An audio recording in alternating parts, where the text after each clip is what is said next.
So you want to start your zero waste journey? I'm the girl to help you do that.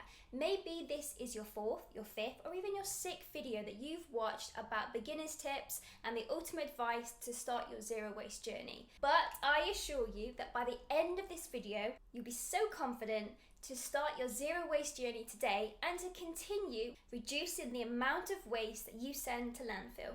I started my zero waste journey in 2015, and every day I inspire more and more people to think about their contribution to landfill.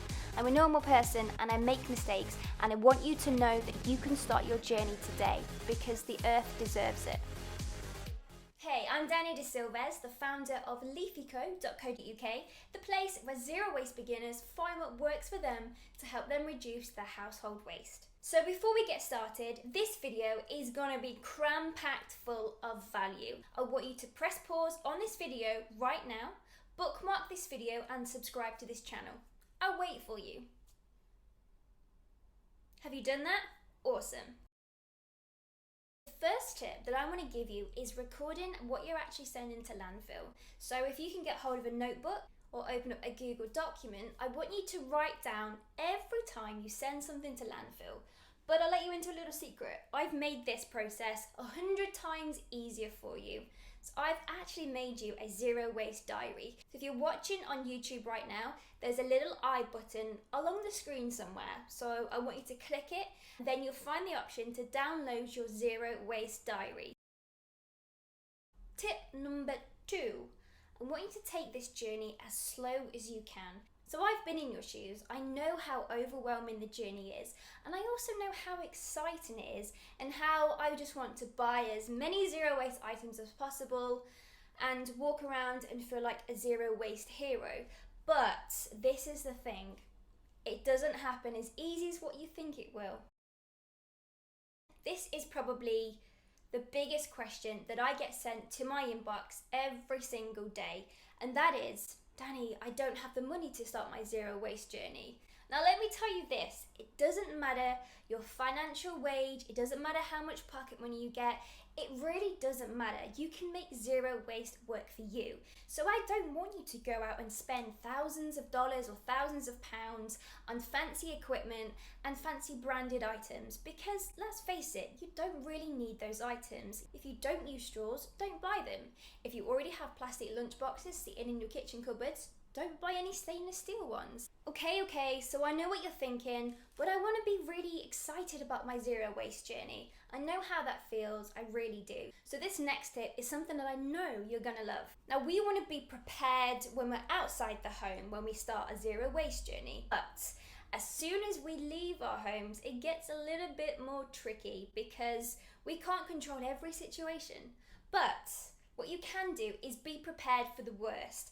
And I've already made a video which will tell you exactly what you need to have inside your bag to be prepared when you're outside the home. And if you click on the I just above my head or in the description bar below if you're viewing on your mobile phone to see the video of how I put together a DIY zero waste kit with 5 items that you probably already own. This is the most overlooked bit of information that I could give you. That is researching your actual area's recycling system. Now, a lot of us think whatever our main recycling facility will offer is what we can recycle, but that's not true. You will notice that there'll be some shops or places or businesses in your hometown which will recycle items that you can't recycle at your main recycling facility. So for example, if you go to a hardware store or even a supermarket that sells thousands of batteries a year and donate your used batteries in the store, the same applies to hardware stores which sell paint, that sell oil, or even petrol and diesel cans. And it doesn't stop there. You can go to clothes shops. A lot of places like H&M and TK Maxx offer recycling boxes where you donate your old clothes, your old shoes and handbags, and they would take that material and turn it into something awesome. And voila, this is the inside of my fridge. Now, a lot of the items are stored in plastic containers or regular glass jars. I prefer these over mason jars because they're just lying around. So these are old, empty peanut butter and pickle jars, and they're absolutely perfect to put inside the freezer as well. So if you are going to use ordinary glass jars inside the freezer, Word of warning is to not use anything with a narrow neck or narrow shoulders, because when the content inside the jar changes due to the temperature state, it will cause slight expansion in the jar, and if there's no room for the expansion, you guessed it, the glass jars will crack, so always leave an inch room at the top. When you start your zero waste journey, I want you to think about collecting items that you would usually recycle or throw away to store food in. So for example, we've discovered that you can keep things inside jars. I want you to consider them for storage, because eventually you're going to be buying bulk stuff and things loose. Another trick is using reusable bread bags that you already own. So we'll go back into my fridge for a second time. Inside here, I'm storing some vegetables inside a bread bag. Now, believe it or not, I've had this bread bag for over a year. So I can hear you gasping in shock horror because there's plastic inside my fridge. And there really is, I'm not going to lie. That is an old chocolate tub that is storing some salad leaves, and half an avocado is inside this sandwich bag. They're in perfect condition and I keep them safe and clean. Same applies to old plastic containers that I store my peppers and tomatoes in, just so it looks a bit fancy. Inside my freezer, I use old ice cream tubs, which I freeze any worm food in and defrost when needed. Now, if you know me personally, you will know that it doesn't matter who you are. If you're in my home or I'm out somewhere and I see you wasting food, I can't help but say, seriously, can you not finish that later? I want you to consider planning your meals, including leftovers. So at the start of the week, after you've been shopping, I want you to plan Monday to Sunday your meals for the week, and then incorporating any snacks and leftovers or fruit and veg in your fridge that has to be used up quickly, and get into that routine and habit of using what needs to be used up first. Now, this is the scary thing. Love Food Hate Waste say that the average family throws away £60 worth of food every single month. Now, I don't know about you, but I want to be keeping that £60 and spending it on something awesome like houseplants, or even some wooden eco sunglasses, which I'm going to need for the upcoming summer months. But come on, let's face it, sometimes mistakes do happen, and here's 2 ways that you can reuse your food scraps and make them into luxurious plant foods, so you can plant your own veggies and fruits later on in the year. Now, there's 2 systems. You don't have to own a garden. This is a DIY wormery that I made myself, all under for a couple of pounds. If you want to make this yourself, click the I button and you'll be taken directly to my DIY wormery video. You only want to be feeding your worms organic raw foods. If it turns out that you have oily foods that you have left over, a lot of breads, dairy items and meat, I do have a solution for you, and that is called bokashi composting. I've even made my own DIY bokashi bin. So it looks like this, and it's a little bit different from normal composting. So just a quick summary of how this works is a normal composter uses the oxygen to break everything down, and all the microbes do all the hard work. When it comes to bokashi composting, we're trapping the food, squishing out as much air as possible, throwing down some bran on top of the food, and the microbes inside the bran do all the hard work and pickle the food so that when you add it outside, it breaks down quicker. You can feed this to your wormery, which is what I do. And the next tip I have is go vegan. Okay, now I've probably provoked a lot of anger in my viewers right now, but all I mean to say is that eating meat and eating dairy products is heavily energy intensive, uses a lot of water, and you will find that if you're following your zero waste diary and you are a carnivore, you will notice that a lot of your plastic packaging comes from meat items. I'm just saying, consider it on an environmental perspective. Maybe take meat and dairy off the menu 1 day a week and see how that affects the packaging that you'll be thrown away to landfill. I want to tell you that it's okay to make mistakes. It's okay to value your mistakes as something positive. A lot of us compare ourselves to the big zero wasters and think, damn, these guys are fitting all of their rubbish inside a mason jar, but I'm sending rubbish every single week to landfill.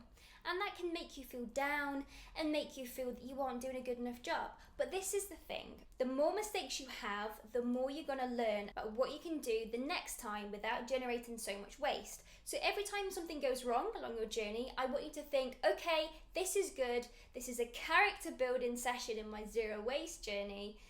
and I want to make sure that this exact thing does not happen again.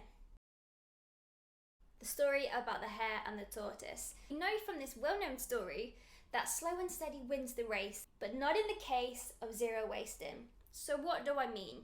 Well, you have to be first at every opportunity where your zero waste personality could become intact.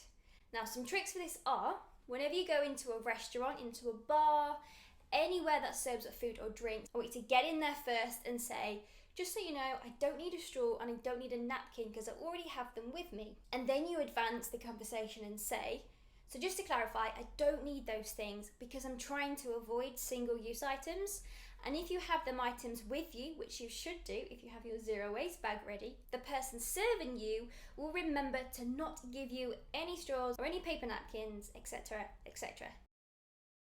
So the trick is this, I want you to tell people about your zero waste journey. When I started, I was very timid, I was very shy, and I just thought it sounds like I'm causing so much fuss, and I don't want someone to turn around and say to me, Danny, why is it such a big deal? Just accept the plastic water bottle. There'll be family and friends that will forget that you are living a zero waste lifestyle, and that will happen for a good couple of times. Mention it in a very nice way, and they will soon come around. And it completely works. So whenever my grandma comes around to my apartment, she knows that I'm avoiding any plastic packaging and single-use items. She even comes around and gives me food and vegetable peelings for my worms. The penultimate tip that I want to give you is stop comparing yourself to other people. I want you to concentrate on the benefits that you've made by living your zero waste journey. Maybe you feel down that you're still sending ginormous bags to landfill every single week. But think of it this way, if it turns out that along the year that you continue, your shopping habits are the same, you're still sending items to landfill, but you've made one decision that rather than buy a bag of packaged carrots on a weekly basis, you're gonna buy them loose. Think of that on a yearly perspective. That means that you've saved 52 bags from going to landfill. And that is incredible. So I never want you to think, wow, this person has this much trash in a mason jar. What I'm doing is completely pointless. It's not about that. I know it can be very intimidating. A lot of people can make it seem like a competition, but it isn't. So I want you to reward yourself every time you've done a positive thing for the environment, no matter how small it is. And the very, very, very last tip that I want to give you is it doesn't matter if you can't fit your waste inside a glass jar or a mason jar. If you have a plastic bag that you send every week to landfill and you've tried your best and you've tried to adopt as many different changes to support your zero waste lifestyle as possible, then that's okay. You've tried your best and that is what matters. But the goal isn't about living completely zero waste. The goal is about doing what you can do to help the environment. It doesn't matter what your neighbour does, it doesn't matter what the big gurus do, it doesn't matter what I do. You should always concentrate on what it is that you're trying to do to help out the environment. And that is it. That is me, fresh out of zero waste tips.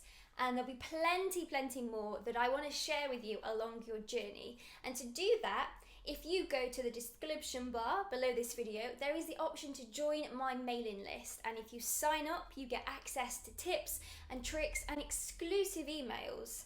So I hope you've enjoyed the video. So give me a thumbs up if you loved this video. Make sure you subscribe to this channel so you get updates every time I come out with a new zero waste video. Wish you all the best on your zero waste journey. Head over to leafeco.co.uk. There is tons more information that will help you along your zero waste journey. And if you have any suggestions for any future videos, post it in the comments bar so I can make content which helps you. And you are incredibly awesome for beginning your zero waste journey, and I can't wait to speak to you in the next video. Take care. Bye bye.